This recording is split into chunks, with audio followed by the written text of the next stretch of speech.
చరిత్రలో ఇప్పుడు దాకా జరిగినటువంటి కొన్ని ఉద్యమాలలో ఈ డిఎస్సి ఉద్యమం కూడా ఒకటిగా చెప్పాలి. ఎందుకంటే అన్ని జిల్లాలలో 175 నియోజకవర్గాల్లో ప్రతి నియోజకవర్గంలో కొన్ని వేల మంది ఈరోజు రోడ్ల మీదకి వచ్చి చేస్తున్నటువంటి నిరసనలు నెలల కాలాల పాటు, అదేవిధంగా సుమారుగా వారం నుంచి అయితే కంటిన్యూగా ప్రతిరోజు నిరాహార దీక్షలు చేయడం, ఇవన్నీ కూడా కార్యక్రమాలు చేస్తూ ఉండడం, ఇంత పెద్ద ఉద్యమం సమైక్యాంధ్ర ఉద్యమం తర్వాత ఇంత పెద్ద ఉద్యమం జరగడం అన్నది ఆంధ్ర రాష్ట్ర చరిత్రలో ఇదే మొట్టమొదటిది. మరి ఇంత ఉద్యమం జరుగుతున్నా మేమేమడుగుతున్నామయ్యా లోకేష్ గారు, చంద్రబాబు నాయుడు గారు, ఎంక్వైరీ చేయించండి అంటున్నాం. ఎంక్వైరీ చేసిన తర్వాత తప్పుంటే తప్పు చేసిన వాళ్ళని శిక్షించమంటున్నాం. మేమేమి ఎవరిని శిక్షించమని, ఉద్యోగాలు తీసేయమని, డిఎస్సీని రద్దు చేయమని ఎవ్వరం కోరట్లా. సిబిఐ ఎంక్వైరీ చేయండి. సిబిఐ ఎంక్వైరీ కూడా పారదర్శకంగా జరగాల. పారదర్శకంగా జరగాలంటే లోకేష్ గారు రాజీనామా చేస్తే ఆ కన్సర్న్ మంత్రిగా ఉన్నప్పుడు ఆయన వాటన్నిటి కూడా ట్యాంపర్ చేసే అవకాశం ఇప్పటికే ట్యాంపర్ చేసినారు. ట్యాంపర్ చేసే అవకాశం ఉంటుంది కాబట్టి రాజీనామా చేసి సిబిఐ ఎంక్వైరీ వేయమంటున్నాం. కనీసం మొట్టమొదటిగా సిబిఐ ఎంక్వైరీ అన్నా వేస్తే ఈ ప్రజలకు ఒక నమ్మకం కలిగేది, ఈ విద్యార్థులకు ఒక భరోసా ఉండేది, ఆ నిరుద్యోగులకు కూడా రేపొద్దున మనం నిజాయితీగా పరీక్ష రాస్తే మనకు ఉద్యోగం వస్తుందనే నమ్మకం ఆ నిరుద్యోగులకు ఉండేది. ఎక్కడ కూడా ఈ గవర్నమెంట్ పారదర్శకత అన్నది లేదు. చిన్న చిన్న కారణాలతోనే గతంలో అనేక సందర్భాల్లో సిబిఐ ఎంక్వైరీ చేస్తే ఈ విధంగా కొన్ని వేల మంది రోడ్ల మీదకి వచ్చి నిరసన తెలియజేస్తారు, దీక్షల్లో పాల్గొంటూ ఉంటే కొంచెమైనా కూడా సిగ్గు లేకుండా తిరిగి మా మీద కేసులు పెడుతున్నారు. మా మీద చిన్న చిన్న వాటి కేసులు పెడతా ఉన్నారు కదా. మరి ఇంత పెద్ద తప్పు జరిగితే మీరు ఎందుకు దీని మీద కేసు పెట్టట్లా? ఆ కేసుకు సంబంధించి ఎంక్వైరీ ఎందుకు చేయించట్లా? ఏదో ఒక ఎంక్వైరీ కన్నా మీరు కాల్ఫర్ చేస్తుంటే ఇన్ని సాక్ష్యాలు చూపించాం కదా, ఏంటి మీ ఒక్క అడుగు చూపించండి, ఒక్క అడుగు. ఇన్ని సాక్ష్యాలు చూపించినాం, ఇంతమంది నిరుద్యోగులు వచ్చి రోడ్డు మీదకి వచ్చి ధర్నాలు చేస్తూ ఉన్నారు. ఒక్క ఎంక్వైరీ, ఏదో ఒక ఎంక్వైరీ అన్న మీరు వేస్తుంటే మీ మీద ఒక నమ్మకం ఉండేది. రేపు పొద్దున తప్పులు బయటపడిన తర్వాత సిబిఐ ఎంక్వైరీ జరుగుతుందని.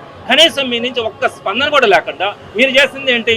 ఆ ఉద్యోగాలు వచ్చినటువంటి వాళ్ళని మీ ఉద్యోగాలు తీసేస్తారని చెప్పి వారికి భయం కలిగించడం, ఇంకోటి చేసి వాళ్ళని కర్నూలులో వాళ్ళ చేత మీరు బస్సులు ఏర్పాటు చేసి, మీరు భోజనాల సౌకర్యాలన్నీ ఏర్పాటు చేసి కర్నూలులో వాళ్ళ దగ్గర వైఎస్ఆర్సీపీని తిట్టించే కార్యక్రమాన్ని చేస్తున్నారు. ఎందుకు మీరు ఒకసారి ఆలోచించండి. వారందరూ కూడా ఎందుకు మొబిలైజ్ చేయాలా? ఒక సిబిఐ ఎంక్వైరీ గవర్నమెంట్లో ఉన్నప్పుడు మీరు ఒక ఎంక్వైరీ వేసి ఇదిగో క్లీన్ చిట్ ఇచ్చింది, ఈ డిపార్ట్మెంట్ ఎంక్వైరీ చేసింది, ఇది క్లీన్ చిట్ వచ్చింది కాబట్టి మీరు ఎవరో మాట్లాడడానికిలే అని చెప్పొచ్చుగా. మీరు వాళ్ళతో ఎందుకు ఉద్యమాలు చేయిస్తున్నారండి? ప్రభుత్వం మీ దగ్గర పెట్టుకొని వాళ్ళు ఎందుకు రోడ్ల మీదకి తెస్తా ఉన్నారు? ఎంక్వైరీ కదా అడిగింది. ఎంక్వైరీ అడిగితే మీరు ప్రత్యేకంగా మళ్ళీ ఉద్యమాలు చేయించడం తప్పకుండా కూడా ఈరోజు ప్రజలందరూ కూడా దీన్ని అసహించుకుంటా ఉన్నారు. ఎందుకు సిబిఐ ఎంక్వైరీ ఇట్లా? ఎందుకు ఇంత పెద్ద రేపొద్దున ఎవరు రాస్తారండి కాంపిటేటివ్ ఎగ్జామ్స్? ఇంకా మీ పార్టీకి మీరు విచ్చలవిడిగా క్వశ్చన్ పేపర్లు అమ్ముకుంటా ఉంటారు, మీ పార్టీకి మీరు ఉద్యోగాలు అమ్ముకుంటా ఉంటారు, మీ పార్టీకి దొంగ జీవాలు తెచ్చి మీకు కావాల్సిన వాళ్ళ కోసం అసలు ఎగ్జామే రాయకుండా కూడా మేము ఇస్తామని చెప్పి ప్యాకాట లాంటి గేమ్స్ కూడా మీరు జీవోల్లో తీసుకొని వచ్చి ఇలాంటి భ్రష్టు పట్టినటువంటి ప్రభుత్వం, భ్రష్టు పట్టినటువంటి రిక్రూట్మెంట్ ఎప్పుడు కూడా చూడలేదు. ఇందులో చాలా మంది చదువుకున్న వాళ్ళు ఉద్యోగాలకు సెలెక్ట్ అయి ఉండొచ్చు, వారి గురించి మేము మాట్లాడట్లా. కానీ జరిగినటువంటి ప్రాసెస్ ని తప్పు పట్టాల్సినటువంటి అవసరం ప్రతి ఉపాధ్యాయుడి మీద, ప్రతి ఉద్యోగి మీద కూడా ఉంది. ఈ విషయాన్ని ఒకసారి మీరు చూడాలా. రేపు పొద్దున 17వ తేదీ నుంచి శాసనసభ శాసనమండలి సమావేశాలు కూడా ప్రారంభమవుతా ఉన్నాయి. తప్పకుండా కూడా దీని మీద తగినటువంటి విచారణ జరిగేంత వరకు, తగినటువంటి న్యాయం జరిగేంత వరకు కూడా వైఎస్ఆర్సీపీ పోరాటంలో ఎక్కడా కూడా రాజీ పడే ప్రశ్నేలా. ఈ ఉద్యమాలు ఎలానే కొనసాగుతాయి. మీరు కనుక న్యాయం చేయకపోతే, ఆ నిరుద్యోగుల పక్కన నిలబడి మీరు కనుక విచారణ దర్యాప్తు కనుక జరపకపోతే తప్పకుండా కూడా తగిన మూల్యం ఈ ప్రభుత్వం చెల్లించుకుంటుందని ఈ సందర్భంగా తెలియజేస్తాను. అందమైన పెళ్లి, అద్భుతమైన షాపింగ్, శుభమస్తు షాపింగ్ మాల్.